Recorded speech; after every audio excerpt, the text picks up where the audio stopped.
Tá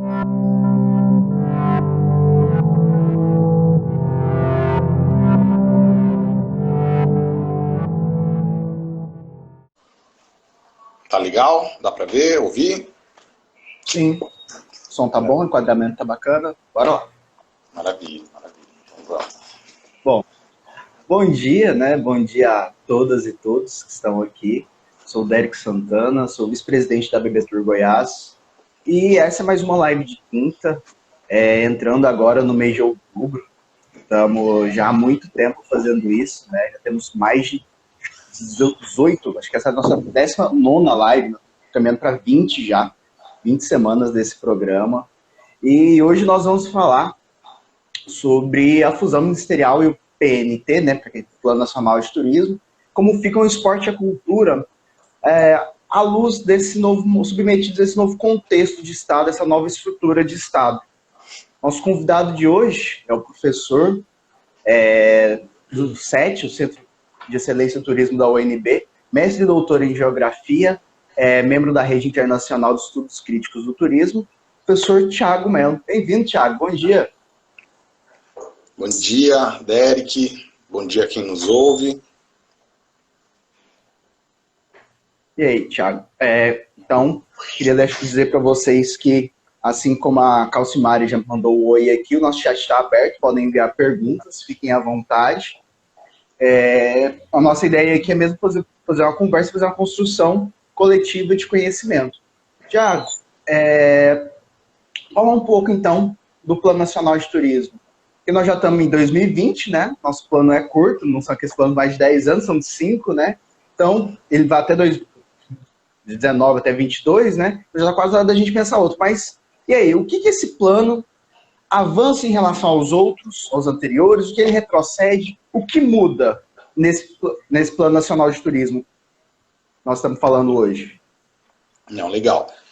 Olha só, Derek, eu quero chamar uma atenção especial para o que o próprio plano se vangloria de ser uma inovação, que é eles terem trazido a segurança pública como um dos eixos estruturantes, como uma das linhas, né, desse plano, uma das linhas de atuação do plano.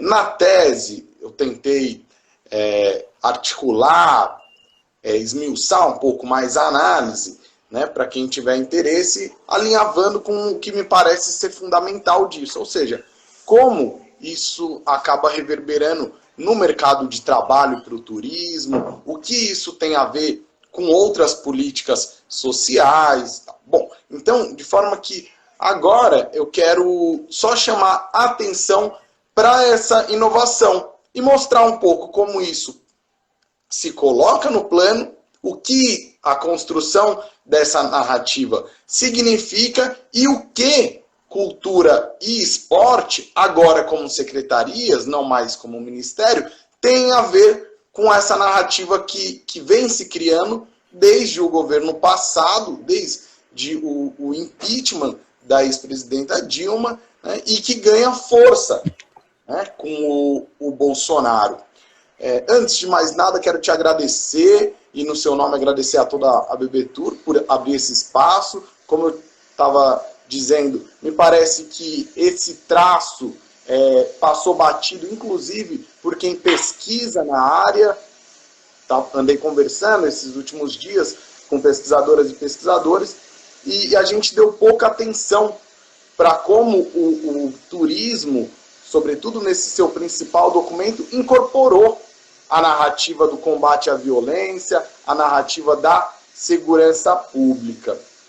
Então, começo pensando que a importância dessa nossa conversa aqui, de abrir um momento como esse, é justamente ter claro que o pano de fundo dessa conversa, Derek, é que há uma corrosão da soberania nacional, da soberania popular. Não à toa, por exemplo, o governo começou a fazer um desbalanceamento, ou seja, a permitir a entrada sem visto no país em países que a gente precisa de visto, o que na diplomacia internacional é bastante mal visto, né? Porque é visto como uma condição de subalternidade, uma condição de que há uma priorização de turistas, né? Ao invés dos cidadãos nacionais. Bom, então é contra esse pano de fundo que a gente vai conversar agora nesses próximos minutos.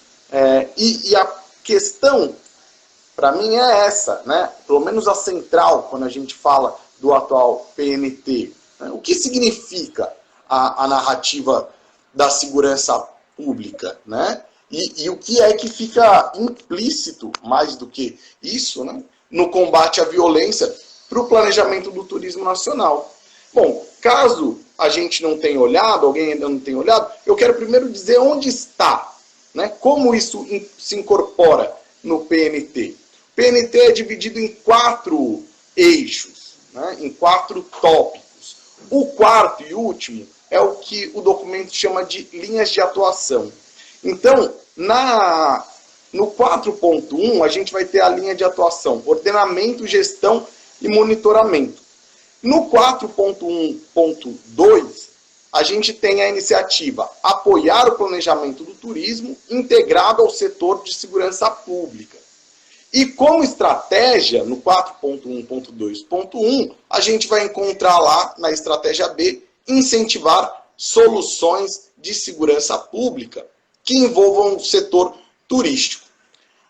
Eu quero traduzir, na verdade, trazer literalmente algumas passagens desse plano, para que a gente consiga conceber, entender como essa narrativa da segurança pública ela vai colando numa outra narrativa muito forte do atual governo, e que já estava desenhada lá atrás, com o Temer, que é do combate à violência, e que tem autorizado alguma ordem aí de impropérios, por exemplo, como governadores se sentirem à vontade para permitirem, autorizarem, incentivarem a polícia a mirar na cabeça das pessoas e atirar num país onde não há pena de morte, não é?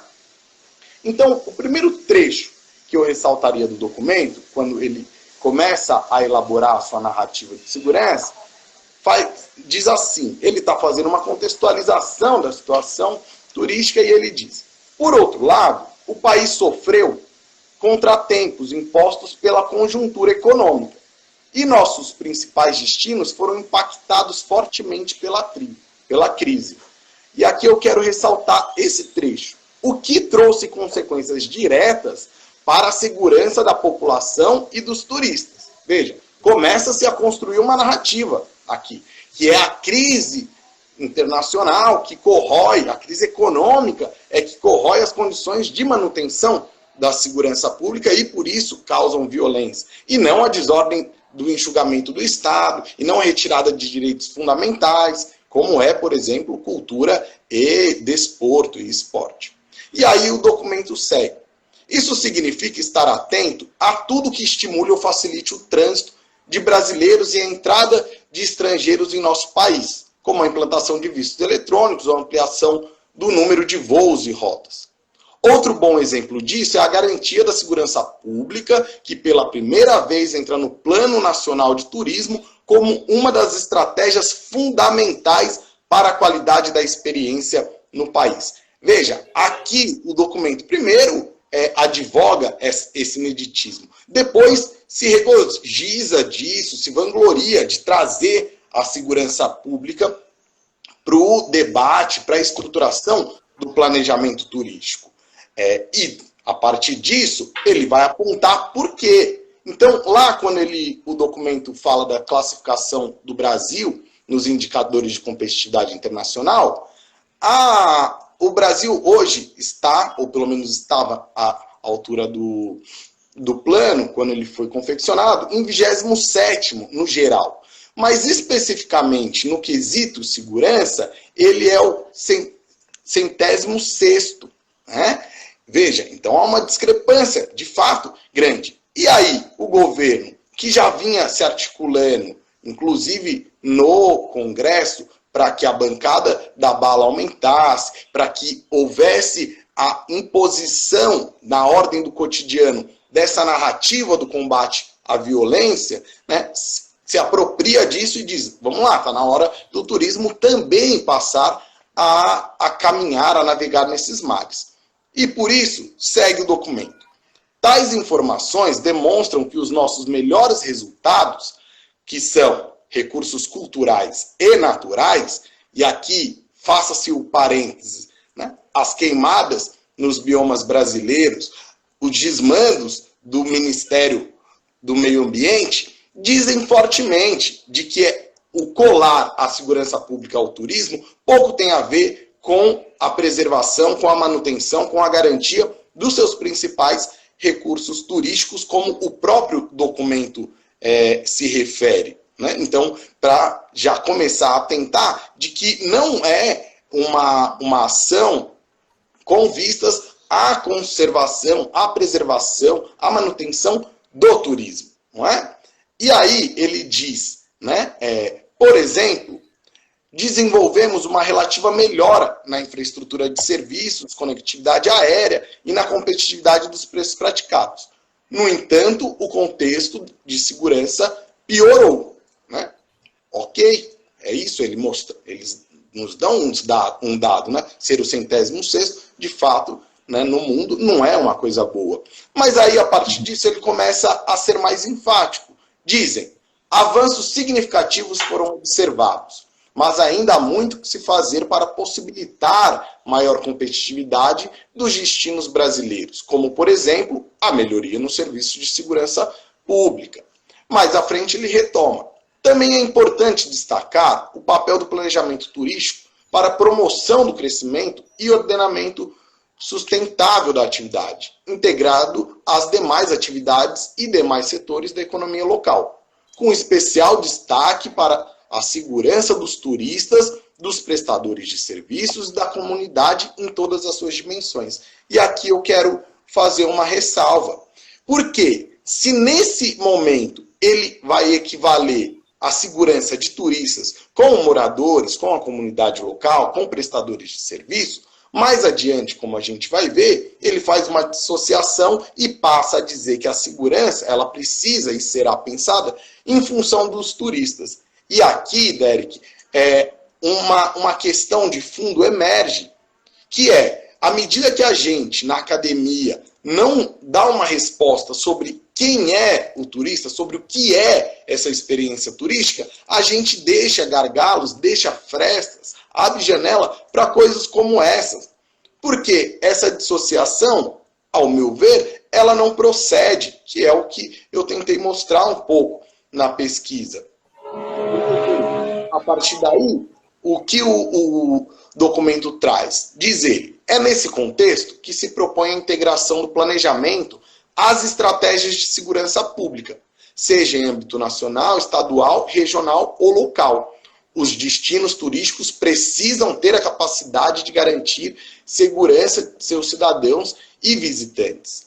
Segundo o documento, ele confere, de acordo com o Código de Ética Mundial do Turismo, as autoridades públicas têm a missão de assegurar proteção dos turistas e dos visitantes, assim como dos moradores, bem como garantir a segurança dos prestadores e profissionais do turismo. E aqui ele vai no principal documento internacional que norteia o turismo, né, que é o Código Mundial de Ética, para se resvalar, né, para se assegurar de que, bom, a gente não está fazendo algo de novo que não seja no território nacional. O próprio código já indicava isso, já previa isso. Pois bem, ele diz, a escolha pelo seu destino impõe aos turistas não só uma análise prévia do local sob o ponto de vista de suas atrações, mas também a avaliação dos riscos que os atrativos oferecem sob o contexto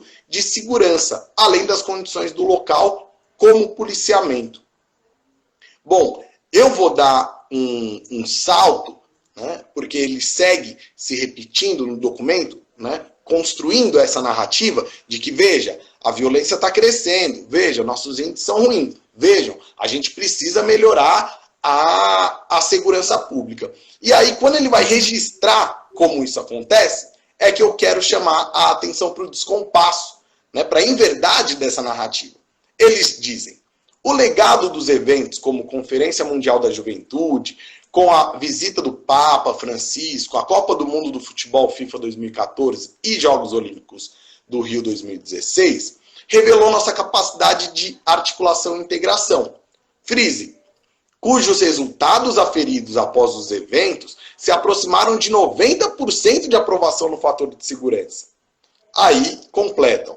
Entretanto, esse legado não se manteve e, atualmente, o aumento no número dos delitos, em especial furto e roubo, provoca uma sensação de instabilidade interna e impacta a imagem do país frente a outros destinos turísticos. Bom, primeiro, quando o Bolsonaro foi eleito, uma série de reportagens foram feitas, e uma pesquisa no Google mostra isso facilmente, dizendo da contrariedade na política internacional, ou seja, de pessoas que se manifestaram dizendo, agora eu já não quero mais ir ao Brasil, que estará sob um governo de direita, ou quiçá de extrema direita. Mas mais importante que isso é perceber como naquela altura, quando o PNT estava sendo formulado, a gente havia saído de um golpe que já tinha imposto o teto dos gastos, uma medida que paralisa o Estado, que precariza saúde, educação, cultura,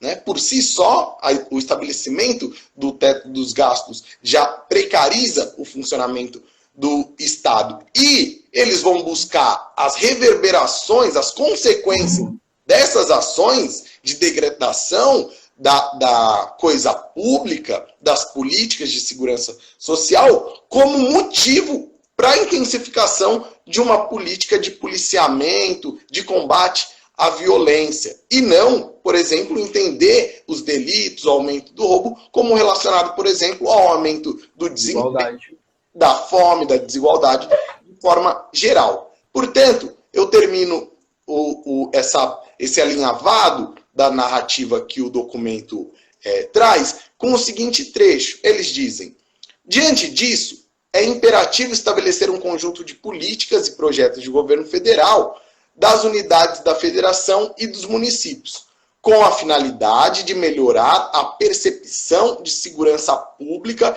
junto aos turistas que circulam no Brasil. Bom, aqui ele já, inclusive, deixou de fazer o esforço de colocar turistas, comunidades locais e profissionais no mesmo balaio. Aqui o papo é reto. Aqui eles assumem qual é a intencionalidade do documento. A gente está se norteando, assim como eu estava exemplificando, no conjunto das políticas internacionais, mediante as demandas dos outros países, dos turistas internacionais. Porque um dos objetivos, há muito tempo, no turismo, e não só no Brasil, é visando o aumento do turismo internacional. Por isso, nos resta uma pergunta, Derek, para a gente deixar aí o papo mais fluido, que é, quem é esse cidadão turista? Quem tem direito à cultura e esporte e turismo no Brasil? Por quê? O próprio Ministério corre risco de ser extinto. O ano passado, de novo, voltou a se falar nisso, mas o Bolsonaro, já eleito, prometeu extinguir o Ministério do Turismo. E aí, de repente, a gente tem a subordinação de duas dimensões essenciais para a vida, que é a cultura e o esporte, a duas pastas. Uma, a cultura no turismo, um turismo visto de uma maneira extremamente economicista, numa perspectiva desligada dessa segurança das garantias de dignidade que você dizia, ou seja, do lastreamento da desigualdade social, e o esporte na pasta da cidadania. Uma cidadania que não encontra reverberação, que não encontra a sua medida prática, porque é uma cidadania esvaziada de sentido para esse governo. Ou seja, fala-se em cidadania ao mesmo tempo que se desmata, ao mesmo tempo que a fome aumenta, ao mesmo tempo que se desmonta o aparato de segurança pública e de garantia das equidades sociais, ou pelo menos minimamente isso, né?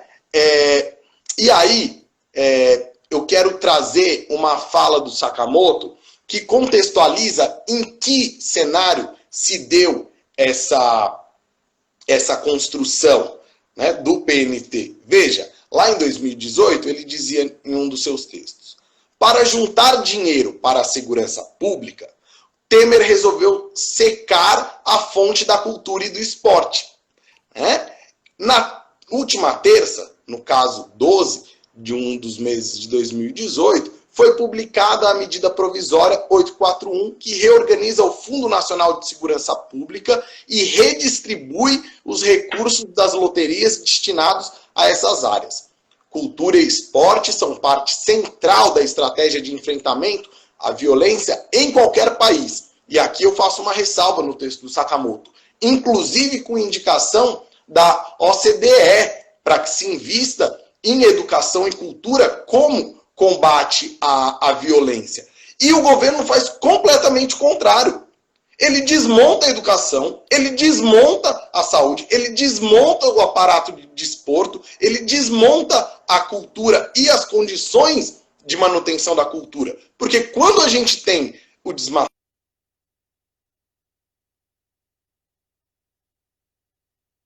comunidades inteiras aqui no Centro-Oeste, por exemplo, o avanço da fronteira agrícola implica a expropriação de camponeses, de populações tradicionais. E são esses sujeitos concretos, efetivos, que fazem a cultura brasileira. Isso é que é o caldo da cultura. É gente, e não uma cultura no abstrato, que se diz que vai preservar, primeiro garantindo segurança pública, com uma intensificação da violência do aparato de Estado. E aí, que eu quero chamar a atenção, né, por fim, que é a intensificação dessa narrativa, ela reverbera em todo o conjunto social, toda a estrutura social, mas ela chega de forma particularizada para alguns, por exemplo, para a população negra. E o que a gente assistiu desde então, desde 2018, na verdade, mais especificamente desde o golpe, uma intensificação dos processos de encarceramento em massa. E aí eu quero abrir um diálogo, Derek, com quem pensa nessa linha do governo, economicista. Veja, o que significa o encarceramento em massa quando a gente tem mais de 800 mil pessoas detidas, segundo o último Atlas da Violência, e dessas, quase 50% sequer foram a julgamento. Ou seja, estão privadas de liberdade de circulação sem sequer terem sido condenadas, sem sequer a sociedade saber se o que elas fizeram foi ou não um delito. Punível com que a punição pudesse ser a restrição da liberdade. E, em muitos casos, inclusive, são inocentados depois de anos detidos, com todo o estigma que isso traz. Mas aqui eu quero me filiar, vou topar o diálogo. Então é isso. Então a gente está preocupado com segurança para os turistas, a gente está preocupado que o turismo aqueça o mercado doméstico, econômico. Muito bem. Quando a gente retira 400 mil pessoas ou mais de circulação, sem sequer julgar essas pessoas, a gente está tirando 400 mil turistas, potenciais turistas, 400 mil consumidores, 400 mil trabalhadores de circulação. Daí porque querer colar essa narrativa de segurança pública, de combate à violência, a uma possibilidade de melhora do turismo, é bastante absurda, né? E aí termino, por fim, para sintetizar isso que eu estou tentando dizer, que é de como há uma improbidade, há um descompasso, uma incoerência, né, no PNT, uma distorção narrativa da ordem mais perversa possível. Eu quero me referir, quero trazer uma reflexão do Labica no livro dele, Democracia e Revolução, que ele se atentou um pouco para essa questão já há algum tempo.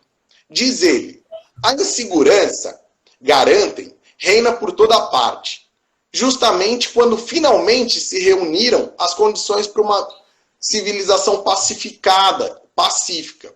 Em princípio, o discurso da insegurança, constantemente retomado nas metrópoles ocidentais, tem uma dupla função. Ele registra e amplifica o incontestável aumento da violência, delinquência e incivilidades nas cidades, na escola, nos transportes públicos, nas estradas. A origem social desse aumento, entretanto, é dissimulada. Transforma, assim, a violência na televisão numa questão social decisiva, que absorve regularmente as energias sociológicas, psicológicas, éticas, políticas e policiais, com o objetivo de proteger as queridas cabecinhas louras. Como se a imagem de informação ou de ficção não fosse o estrito reflexo das violências reais. Ele autoriza o poder sob o pretexto do avanço da extrema-direita, no nosso caso, sob a batuta da extrema-direita, a reforçar os órgãos repressores, o aumento do número de policiais, a abertura de novos centros de detenção, a restringir as liberdades, vigilância eletrônica dos cidadãos, reforço dos procedimentos de controle, a impedir a entrada no território, caçar os migrantes, expulsões brutais dos territórios e a criminalizar os excluídos, sem documentos, desempregados, indigentes. Bom, me parece que o Labica, lá na década passada, já conseguia perceber, né, claramente os principais contornos, os principais desdobramentos dessa dinâmica de colar o que é da ordem do social, e no nosso caso do turismo, a um discurso de segurança pública que tem a sua apresentação social no combate à violência, que por fim termina em mais policiamento, mais encarceramento em massa, mais vigilância de todas as dimensões. Então, esse talvez, Derek, para mim, seja o principal traço a ser ressaltado desse último PNT, porque ele distorce, inclusive, os princípios do próprio Código Mundial de Ética, onde ele diz buscar a sua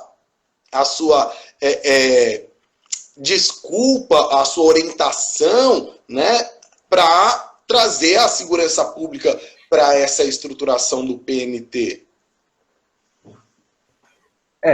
Quando a gente fala do PNT, as pessoas normalmente pensam que nós vamos falar das metas, né?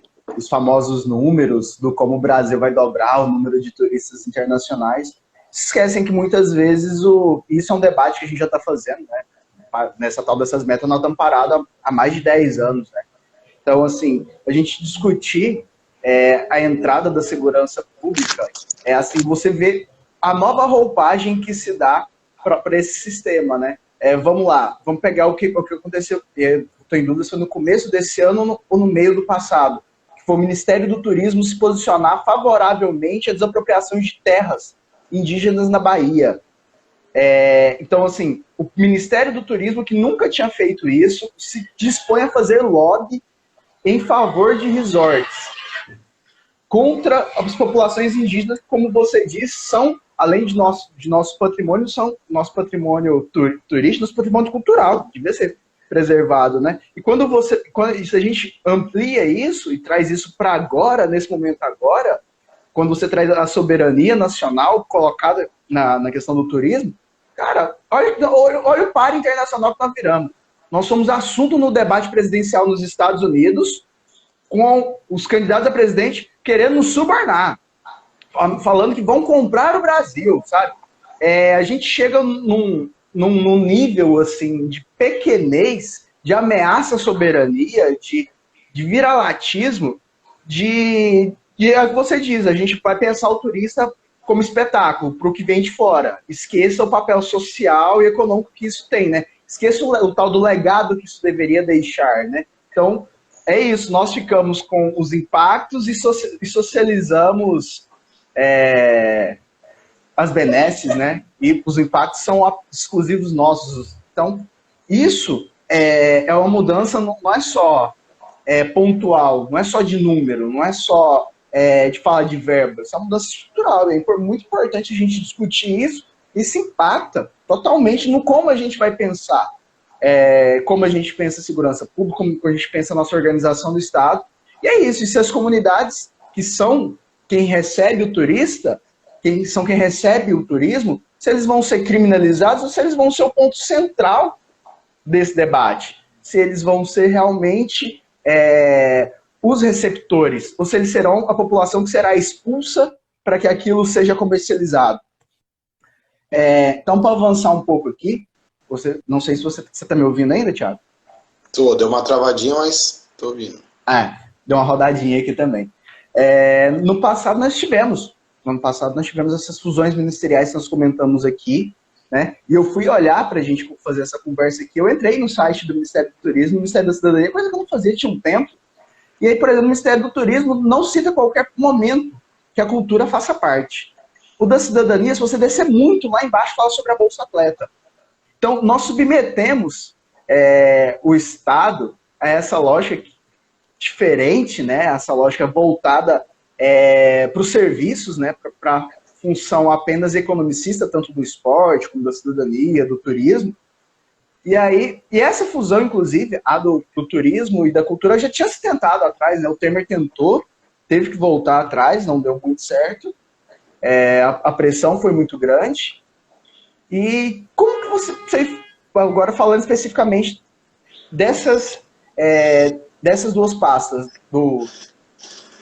da cultura e dos esportes, submetidas a essa nova lógica de Estado, porque eles têm seus próprios conselhos, seus próprios planos e suas próprias funções, né? Você acha que esse molde hoje, que essa estrutura está pensada, ela funciona, ela consegue atender, vamos falar aqui especificamente do Ministério do Turismo, ele consegue atender tanto o turismo quanto a cultura, ou é pouco cobertura e deixa todo mundo desassistido?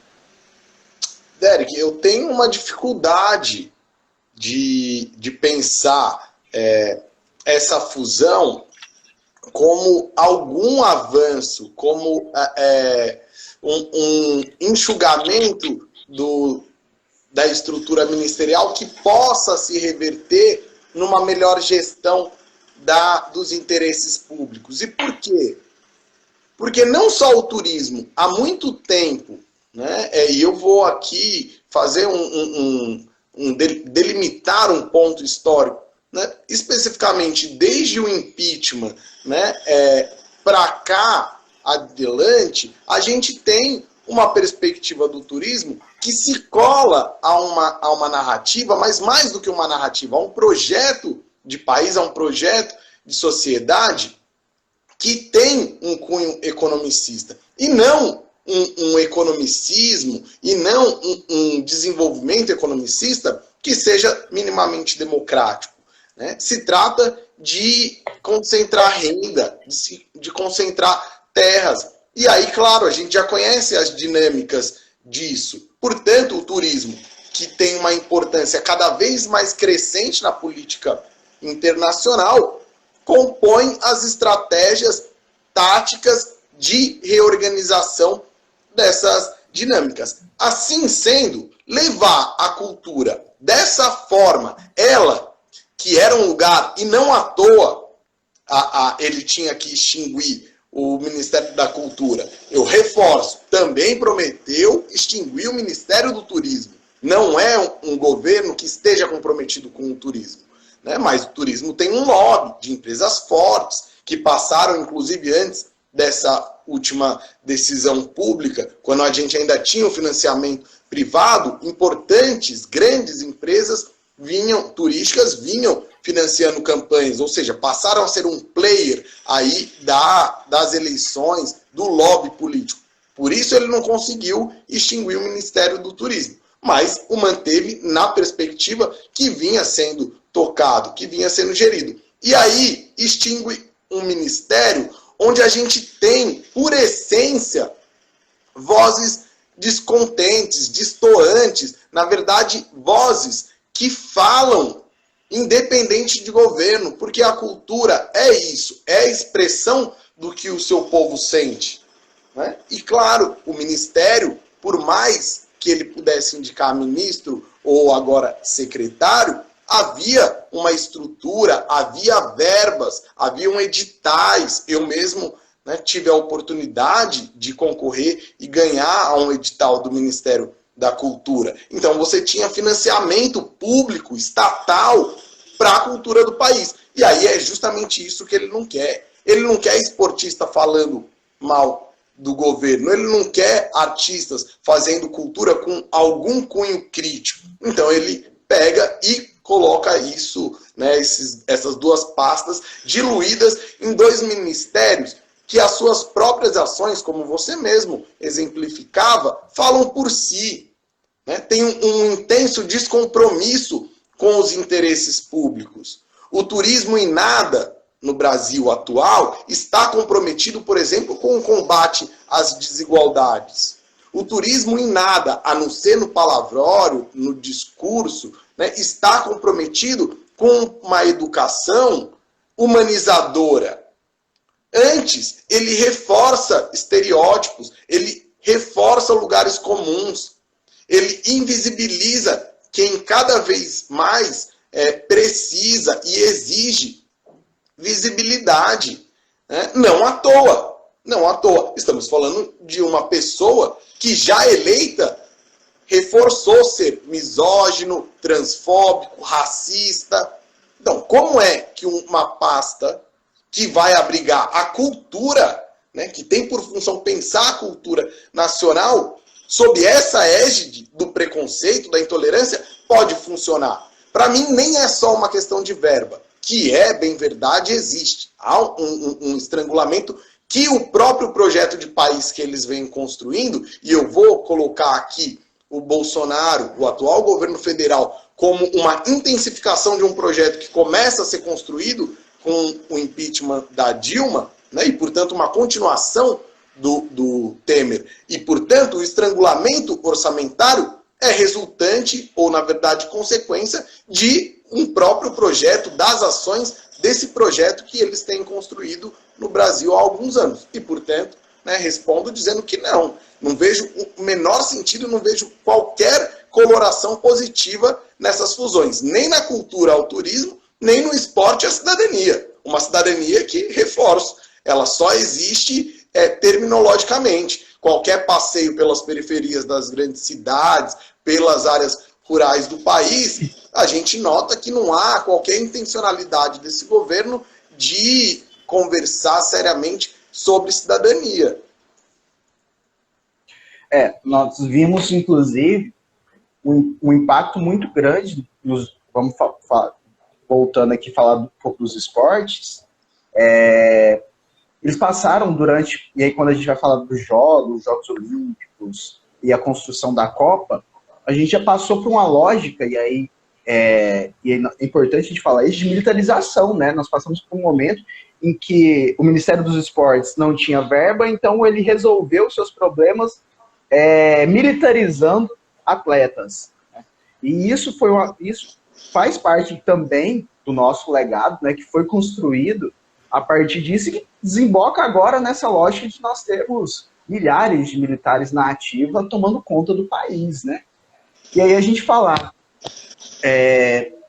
da cultura dentro do Ministério do Turismo, a cultura, para a gente ter noção, aquela célebre frase do Ciro Gomes, né, o da bilhão, quando você vai pensar assim, não, nós vamos extinguir o Ministério da Cultura. Você pergunta, para quê? Que é isso, não é só orçamento que nós estamos falando. Estamos falando de prioridade política. Você falar se isso deve ou não entrar no debate central da sociedade. Você falar que cultura e esporte são ou não fundamentais. Depois a gente vai falar de investimento. Né? Mas no primeiro momento vamos falar de prioridade política, da gente colocar como meta desenvolver a cultura, desenvolver o esporte. Então, isso foi retirado dessa possibilidade no momento que a gente quebra essa dinâmica, né, de ter o próprio representante da cultura, de ter o próprio Ministério do Esporte. Né? E agora, e aí vem um comentário aqui agora, falando que ele tinha visto, hoje ainda, da Fabi, que ela tinha procurado no Ministério do Turismo, no site do Ministério do Turismo, informações sobre a cultura e não fala nada. E aí nós estamos vivendo na implementação da maior lei de cultura da história do país, que é a Lei Aldir Blanc, que garante um orçamento de 3 vezes o maior orçamento anual que a cultura já teve, o maior orçamento que a cultura, você vê, né? Respondendo a pergunta do Ciro, dá bilhão? Não dá. Porque o maior orçamento que o Ministério da Cultura já teve na sua história foi 1 bilhão.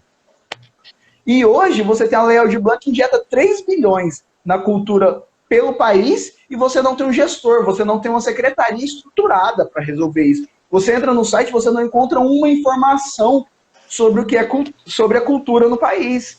Então, de que forma nós estamos pensando essa estrutura de país? De que forma nós estamos pensando essa política de cultura? De que forma que nós vamos... E aí, se a gente for voltar lá em cima, falar das metas, daquilo, como que nós vamos conseguir atingir isso se a gente não consegue debater a cultura no nosso país, se a gente não consegue incentivar o esporte? Como que nós vamos atrair turistas de fora? Como nós vamos fazer circular os turistas de dentro com a reforma trabalhista dessa? Se as pessoas não têm mais férias porque elas não têm mais CLT, elas não têm mais final de semana remunerado, elas não têm... tem uma precarização cada vez maior do trabalho, ou seja, estamos diminuindo o impacto do salário. Tem no PIB nacional, né, cada vez mais as outras formas de renda vão tomando esse espaço. E aí, como que a gente vai pensar avançar nisso, sendo que nós estamos, retomando a conversa, estamos nos tornando um par internacional, estamos queimando nossos atrativos, estamos destruindo as nossas comunidades tradicionais, não estamos valorizando a nossa cultura, o nosso esporte ninguém sabe onde foi parar, quando algo reaparece, é censurado, e aí é importante, o STJD agora vai julgar, né? Agora os atletas parece que não podem mais manifestar, né? Nem na época os atletas eram, eu falei agora há pouco, eles eram militares, tinham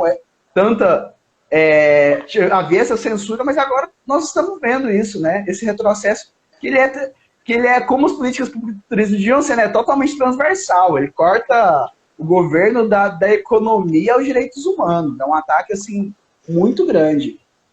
Total. E é muito engraçado olhar para o Plano Nacional de Turismo e perceber, de um lado, o silêncio da cadeia produtiva do turismo, sobretudo nos seus principais sujeitos coletivos, nas principais entidades representativas de classe, né? Há um silêncio sobre isso, como se esse documento ele não fosse o documento central, o principal documento de organização do turismo nacional. E a gente, né, tanto a academia quanto a cadeia produtiva, pelo menos as suas principais entidades representativas, têm silenciado para o fato desse documento ser um grande documento de pós-verdade. Ele é quase um manifesto da pós-verdade.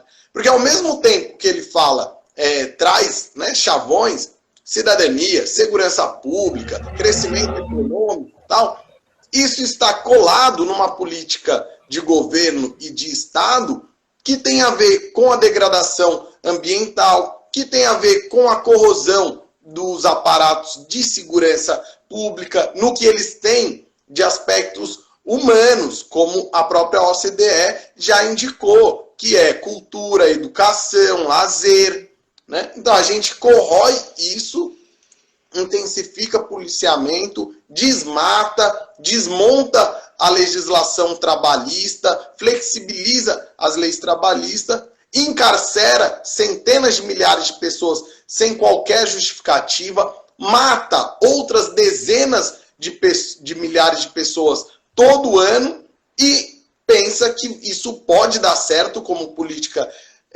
de país, como uma política turística sensível às causas humanas. E aí, Derek, você chama a atenção para um aspecto que cada vez mais me parece prioritário nessa reorganização produtiva da sociedade, que é ou o turismo debate seriamente, põe na mesa para conversa o que significam as possibilidades concretas, reais, talvez a necessidade da renda básica universal, ou a gente vai continuar enxugando gelo naquilo que tem de estruturante, da função estruturante do desemprego estrutural nessa sociedade, né? Porque, veja, se a gente não tivesse encarceramento em massa, genocídio da população, tal, o que a gente veria seria um agravamento do quadro social.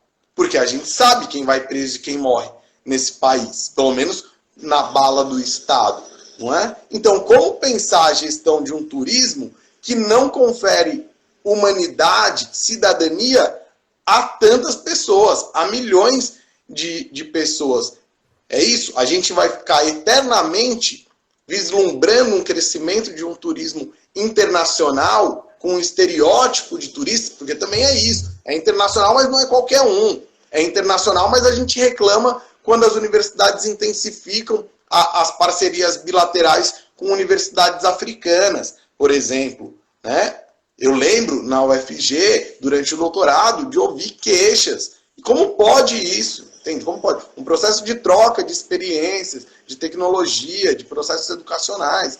Claro, mas não é com esses cidadãos que o cidadão médio brasileiro quer conviver, porque compra essas narrativas, infelizmente, como a narrativa construída no atual Plano Nacional do Turismo. E me entristece bastante que o trade, que a cadeia produtiva, as entidades representativas não tenham se manifestado e não se manifestem até hoje em função desse disparate que é trazer a segurança pública, que na verdade é uma capa, um revestimento para a intensificação da violência de Estado. E os últimos números do Atlas da Violência são estarrecedores.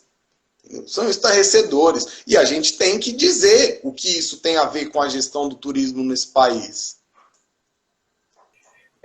Você acha então que existe, podemos falar assim, que existe uma lógica de inversão no que é a política pública de segurança? Porque antes a gente pensava a política pública de segurança como algo transversal, que a gente investia em educação, que a gente investia em cultura, e assim a gente ia melhorar a segurança pública. Você acha que essa lógica foi invertida? Agora a gente só investe mesmo em polícia, armamento, e tenta resolver todos os outros problemas a partir dessa lógica? E que nós voltamos a ser um país que fala grosso com a Bolívia e fino com os Estados Unidos? Me parece que essa é uma questão que não está em debate.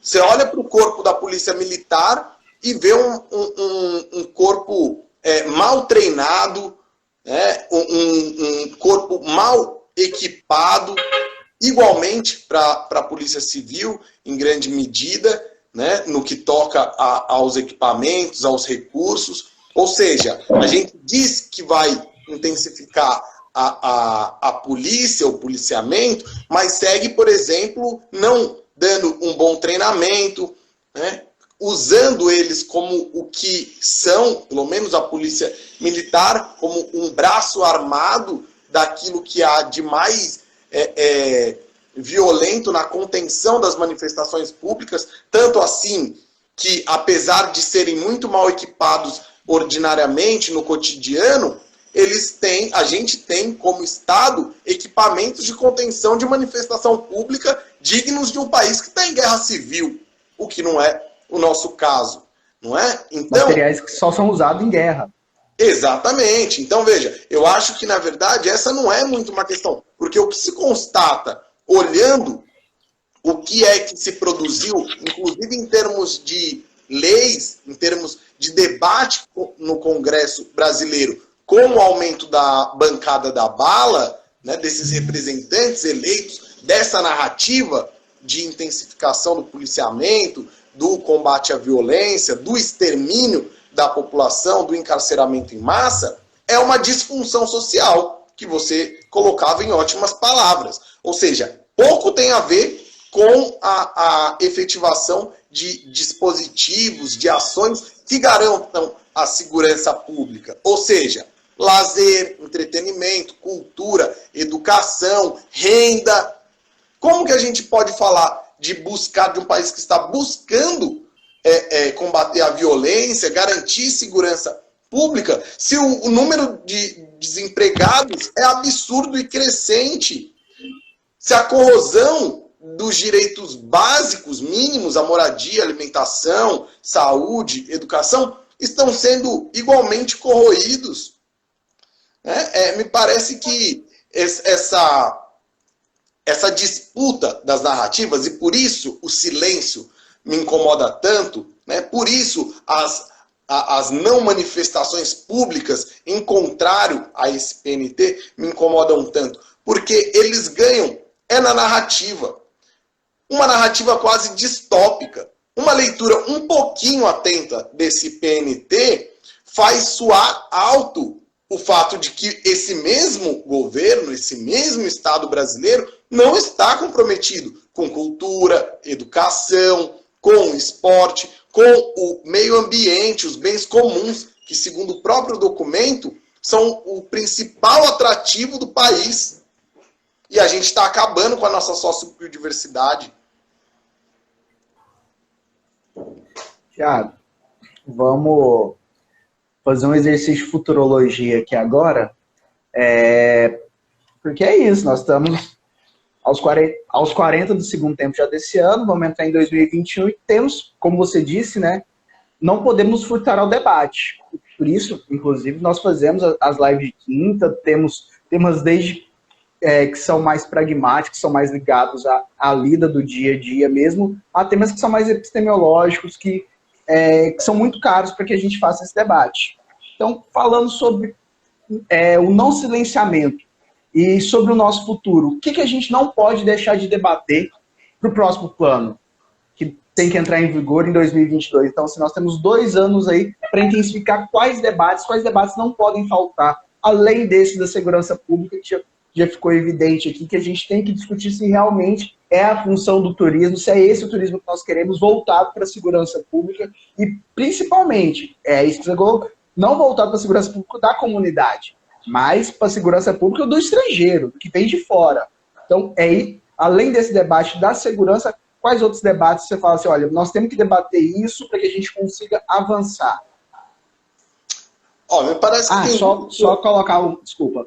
Só trazer aqui que a Fabi tinha comentado que ela trabalha com turismo e cultura em 28 municípios e que ela estava procurando saber sobre a Lei Aldir Blanc e que o site está totalmente perdido e que é um retrocesso muito grande, toda essa reorganização. Pessoal, o chat está aberto. A gestão cultural no país, ela é bizarra, ela é assim, de um nível eu não vou chamar de incompetência porque tem intencionalidade, então não tem a intenção de fazer certo e faz errado, não é incompetência, é de um nível de escrotice, de barbaridade, de desligamento do interesse público que salta aos olhos de qualquer um que visita o site, confere os documentos, compara o número de editais atualmente com outros momentos da história recente, compara as verbas dessas pastas, turismo, cultura, esporte, que agora esporte e cultura como secretarias, né? E a gente vê que o próprio orçamento revela o desinteresse. Então, Derek, eu penso o seguinte, primeiro, como campo do saber, ou o turismo se alinhava, se aproxima, se conecta, consegue construir conjuntamente com direitos humanos um processo de visibilização das incoerências narrativas desse governo, né? Ou a gente segue, e não só desse governo, porque também quero deixar claro aqui que não se trata desse governo, mas das narrativas construídas que alicerçam esse projeto de sociedade nas suas diferentes manifestações. Ou a gente consegue partir para essa disputa que tem materialidade, e, portanto, é a partir da materialidade que essas incoerências precisam ser evidenciadas, ou, como campo do saber, a gente fica relegado ao escamoteamento, a, no máximo, conseguir colocar elementos que são importantes na ordem do econômico, na ordem de um planejamento mais restrito. Por exemplo, vamos pensar destinos turísticos, né? A gestão dos destinos turísticos. Isso é importante? Me parece que é evidente. Agora, se não há um projeto de sociedade que respalde isso, no máximo a gente consegue lograr sucessos pontuais. E mesmo assim, esses têm se mostrado bastante limitantes. Por quê? Porque você não consegue ter uma ilha, né, de sucesso, de um bom planejamento turístico, num país que é corroído. As vistas públicas, né? Não precisa ser um grande sociólogo, um grande economista para perceber como o Brasil passa por um processo de desmonte, não só do Estado, mas da sua própria importância como ator geopolítico internacional. E talvez por isso, complementando a sua resposta, não só como campo do saber, mas, sobretudo, como política pública institucionalizada, o turismo precisa se comprometer com os direitos humanos. Veja, é um ministério, é uma pasta. Claro que ele tem uma gerência, e essa gerência, né, esse ministro é nomeado, diga-se de passagem aqui, para não dizer que não falei das flores, um ministro altamente envolvido em casos de corrupção, que não poderia ser sustentado no cargo de ministro com um tanto de acusações e de desmandos comprovados já, que já não estão mais em julgamento, dos quais participou. Bom, isso para dizer que, apesar disso, é uma estrutura de Estado e, tanto quanto possa, precisa dar respostas. Não pode seguir tendo esse posicionamento. E talvez só a pressão social, só a sociedade organizada cobrando, construa as condições para que esses aparelhos possam funcionar minimamente. É como você disse, a Fabi disse, foi uma vitória, né, cara e trabalhosa a Lei Aldir Blanc, conquistar a Lei Aldir Blanc. Agora, e a implementação dela? Com toda a inoperância do Estado? Então, se a gente não consegue reorganizar as prioridades, que é o que você falou, a sinalização é clara quando você extingue o Ministério do Esporte, o Ministério da Cultura. A sinalização é clara, não há de se tergiversar aqui. Mas, mesmo como secretaria, seria possível ainda, é possível levar a cabo importantes ações. Agora, para isso precisa comprometimento, o que o governo vem reiteradamente reforçando, repetindo, de que não há esse interesse de cuidar da cultura, de cuidar do turismo, no que ele tem da composição de um processo de educação humanitária, humanista, não se compromete com o esporte. Muito pelo contrário, agora, como você mesmo disse, anda policiando o que os esportistas falam, entende? O que quem acabou de vencer um jogo tem ou não direito de falar. Até porque, como sujeitos que vivem o esporte, imagina a situação dessas pessoas que viram, né, o seu ministério ser extinguido. Nós estamos caminhando aqui para os nossos 2 minutos finais. Se eu tiver marcado certo o tempo, talvez tenhamos 3, não mais do que isso. Mas eu que já fui gestor público, eu tinha isso na cabeça e parece que mudou muito, né? A maior vergonha que para um gestor público é devolver dinheiro. Você tem o dinheiro para executar uma política e não dá conta. Hoje parece que mudou. Muitos prefeitos não querem receber o Aldir Blanc, sabe? Todo mundo falando, não quer, devolvendo dinheiro. As ações de inteligência no Ministério, na Secretaria de Segurança Pública, devolveu dinheiro de ações de inteligência. Minto, falta 30 segundos, Seba. Eu errei a conta. Muito obrigado por esse debate. Uma saudação a toda a comunidade que compareceu, a nossa diretoria. Suas considerações finais, tem 15 segundos. Muito obrigado à BB Tour Goiás, a você, Derek, pelo momento. Vou indicar para as turmas na UNB